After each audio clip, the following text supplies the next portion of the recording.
Luís Villares Naveira, portavoz do Grupo Parlamentario de Marea. Cando queira. Moitas gracias, señor presidente. Señor Núñez, comece por aclararnos unha cousa. De 2010 a 2016 dixo vostede que o que lle encargaron a KPMG era unha auditoría. Fai unha semana dixo que non era unha auditoría. E agora fai 10 minutos acaba de decir outra vez que era unha auditoría. Pódese vostede aclarar e dicirnos que é o que realmente lle encargaron? E nese caso pode aclararnos tamén cando estaba mentindo, se mentía a semana pasada ou mente agora, mentiu nos últimos 7 anos, pódenos explicar en que momento se produciu esa mentira? Mire, o artigo 30 do Estatuto de Autonomía de Galicia recolle a competencia exclusiva da nosa comunidade autónoma en materia de caixas de aforro. Tiña vostede a competencia e, polo tanto, a obrigación de velar polas caixas de aforro e en vez de exercer a competencia exerceu a incompetencia para destrozar o sistema financiero galego, para tomar unha decisión que xa viña tomada de antemao e que baseou nun documento que realmente non dicía o que debía decir ese documento e por iso vostede baseou esa afirmación da fusión nunha mentira, que era dicir que había unha auditoría cando non o era, ou hoxe dixo que sí que o era, entonces mentiu a semana pasada outra vez, e que ademais non recomendaba tampouco a fusión das caixas. Podería vostede aclarar entonces en que debemos de ater a pregunta e a afirmación do presidente, si esta semana anterior ou os anos anteriores? Quereríamos saber, porque aparte esta discusión sería un pouco inútil, se a resolvésemos da seguinte maneira, que a Xunta de Galicia presentase nesta Cámara a carta de encargo que lle fixo a consultora KPMG. É fácil. Se hai tantísima documentación e vostede pode vir aquí e traer un documento, como acaba de presentar antes, un documento calquera, traiga o documento da carta de encargo. Traigo. E entonces salimos de dúbidas e sabemos se mentía esta semana, a semana pasada ou fai 3 semanas. Mire, a Lei 30/1992, vixente no momento no que se fixo ese encargo a KPMG, da Lei do Procedemento Administrativo Común, e a Lei 30/2007 de contratos do sector público, obrigaban a Xunta de Galicia a formar un expediente e a documentar por escrito esa carta de pago, esa carta de encargo a KPMG. Se non existe, se cometeron 2 ilegalidades por infracción desas 2 normas por parte da Xunta de Galicia. Cometeu a Xunta de Galicia esas 2 ilegalidades, sí ou non? Se non as cometeu, onde está ese documento? Segunda cuestión legal. O artigo 9 do regulamento desta Cámara, igual que a Lei 1/16, de Transparencia e Bo Goberno de Galicia, obrígalles a vostedes a presentar esa documentación nesta Cámara. No caso de que esa documentación exista, esa carta de encargo exista, e non se trae, a pesar de que se pida, están vostedes cometendo outras 2 infraccións legais. Polo tanto, 4. Mire, o Grupo Parlamentario de Marea aínda volveu a pedir, reiterou a semana pasada, esa documentación que lle foi negada sistemáticamente.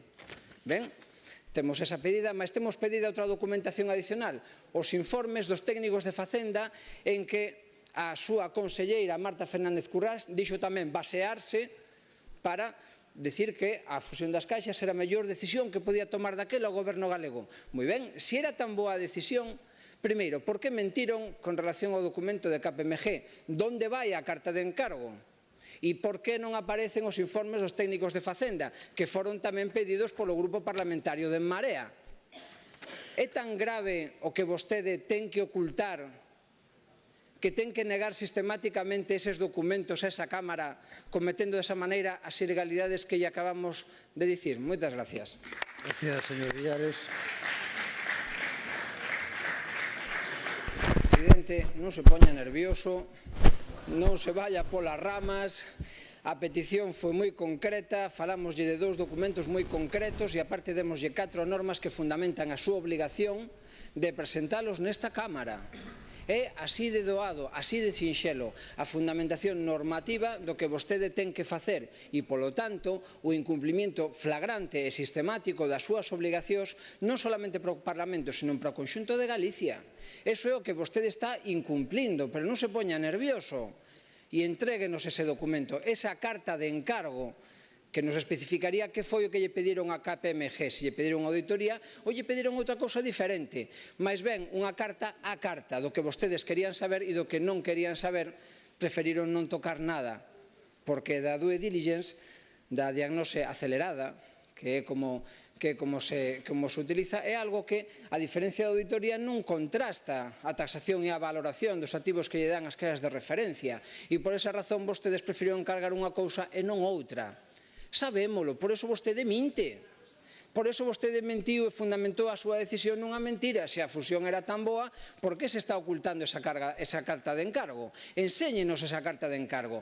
Enséñenos os documentos, os informes dos técnicos de Facenda. É así de fácil.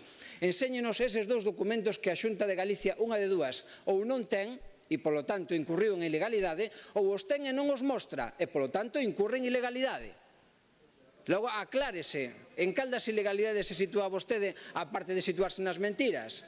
Non, explíqueo porque ten moito que explicar nesta Cámara. Tal vez a súa decisión estaba tomada de antemao e é unha decisión coherente co oligopolio bancario de acabar cas caixas de aforros porque lles restaban ou lles quitaban, lles facían competencia, incluso en clave social, da función que querían cumplir os bancos neste país.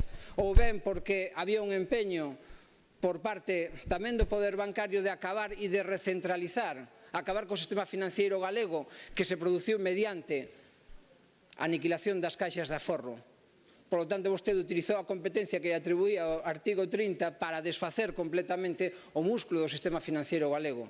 E iso é imperdonable. Dice vostede que foi a mellor decisión posible acabar con miles de postos de traballo en todo o país. Sí. Pregúntelles a todos os extraballadores das caixas se están contentos con esa situación. Pero a maiores diso, e sobre todo, produciu vostede con esa decisión tamén a exclusión territorial. En cantas pequenas e medianas vilas se pecharon sucursais precisamente por isto. E, ademais, fomentando o oligopolio dunhas poucas entidades bancarias en Galicia, restando tamén a competencia efectiva. Canto crédito, ademais, se ten negado agora ás familias, ás pequenas e medianas empresas e ás cooperativas por esta decisión. Hombre, a mellor decisión para Galicia, a mellorciña. Estará vostede contento. Vou rematando, señor presidente. Mire, as mentiras supoñen o solpor dos gobernantes. E aí ten o caso do seu triste amigo Zaplana, igual que o caso de Cifuentes, igual que o caso de Rato, igual que o caso de Conderroa. Todos eles empezaron cas mentiras e acabaron fora da política por mentir, porque normalmente detrás dunha mentira hai algo que ocultar, algo que normalmente é ilícito. Son cadenas difíciles de arrastrar que a veces arrastran a cadena. Gracias, señor Villares.